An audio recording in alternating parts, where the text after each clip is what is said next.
to grab my rifle still. To be honest, I had hoped to keep this secret till I died of old age. I am sorry to involve you. Roommate, you weren't the one who did it, right?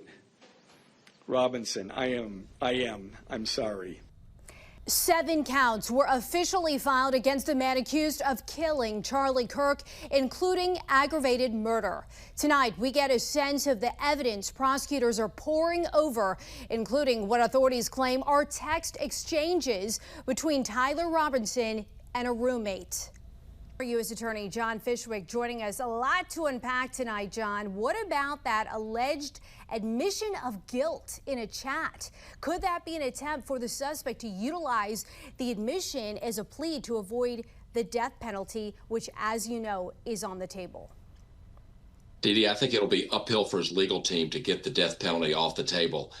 In those chats with his roommate and when he talked to his parents and when he wrote the note, there's no real remorse. There's no I'm sorry. There's no asking for forgiveness for assassinating Charlie Kirk.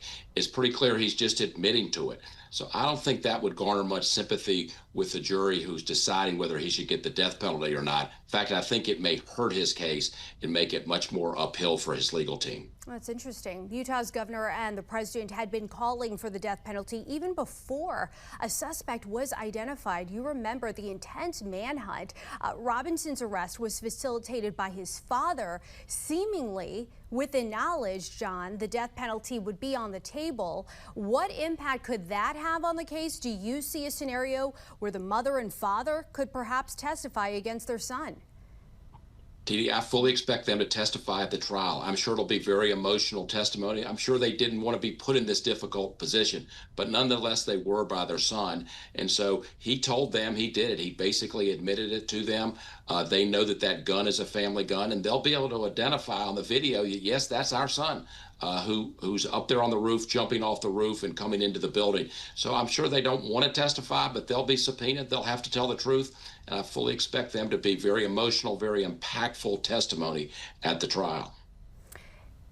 Admitting to guilt in messages, in chats, does that hold the same weight? Does that count in the same way a suspect admitting guilt in front of prosecutors, in front of law enforcement?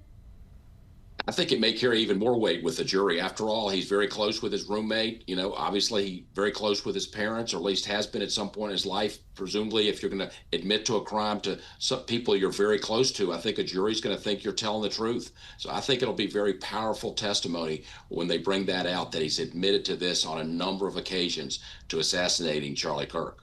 I mentioned the president a few moments ago. What could federal charges achieve that state charges couldn't? Well, the state is going for the death penalty, and I think they have a really strong chance of having that to be successful. I think the feds are scouring all the social media and interviewing a lot of witnesses who were in the defendant's orbit. They're looking to see, what did he target Charlie Kirk because of his religion? And that can be a federal crime if you target somebody for their religion. It can also be a federal crime if you target somebody for their First Amendment, for asserting their First Amendment rights and be strong on that right. So it can also be a targeting crime in that regard. And that crime for targeting somebody for the First Amendment carries the death penalty. I think they're also looking, like the Maggione case, did this defendant track and stalk Charlie Kirk, and that can be a federal crime as well. So I think they're combing all of his social media, interviewing many witnesses, but I fully expect the feds to bring charges against him. This is a very serious case that obviously impacted DOJ and the president in a big way, so I fully expect them to bring charges. And it is to be seen if there are more suspects. The DA, I remember saying earlier that law enforcement is following up with any potential leads, so we'll see on that. Former U.S. Attorney John Fishwick, as always, thank you for your time. Thank you.